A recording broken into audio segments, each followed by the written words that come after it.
I think it's important for people to set goals. As human beings, we don't really like change that much, but we also kind of thrive with it. It's always important to drive ourselves forward, whether that's professionally or personally.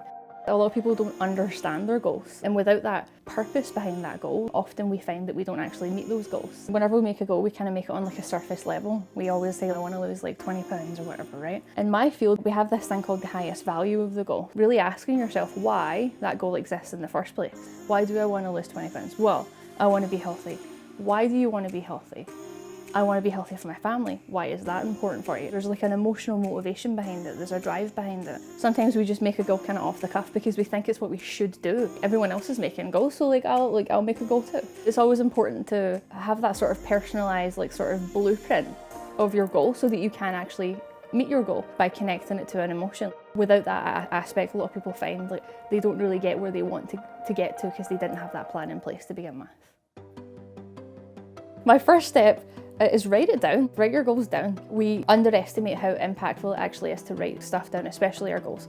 Seeing it on the paper kind of like frees up space in your head so that you're able to like look at that goal and say, is it a realistic goal? Is it a measurable goal? Is it specific? And if not, then how can I make it specific? So that's definitely a step I always encourage my clients to do. Write your goals down. Once you've written your goals down, don't be afraid of asking yourself why. Why is this important to me? Why is that important to me? Why is this answer important to me? Ask yourself why in order for you to get to that highest value, the emotional motivation behind your goal, the thing that is driving your goal.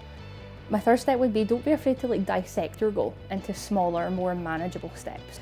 It doesn't have to be all about that end goal straight away. Say you wanted to lose 20 pounds.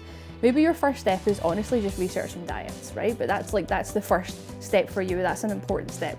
Don't ever underestimate that first step because that first step is always going to take you closer to your goal. Step 4 would be reevaluate, rinse and repeat. Even if you went over for like the 100th time, go for the 101st time. The more that you understand your goal, the more your goal actually might change. You know, because like what works for you might not work for me. If I'm able to understand that by writing it and seeing it on the paper and clearing that space in my head, my goal might essentially change. And step 5 would definitely be to be flexible, like just allowing yourself to be flexible in that understanding that things can change and that is completely okay. I'm allowed to change, life changes, so my goals are allowed to change alongside me. That in itself kind of has the momentum to kind of keep you moving forward because you have that plan in mind, but you're also willing to understand that it will change and it's okay that it changes.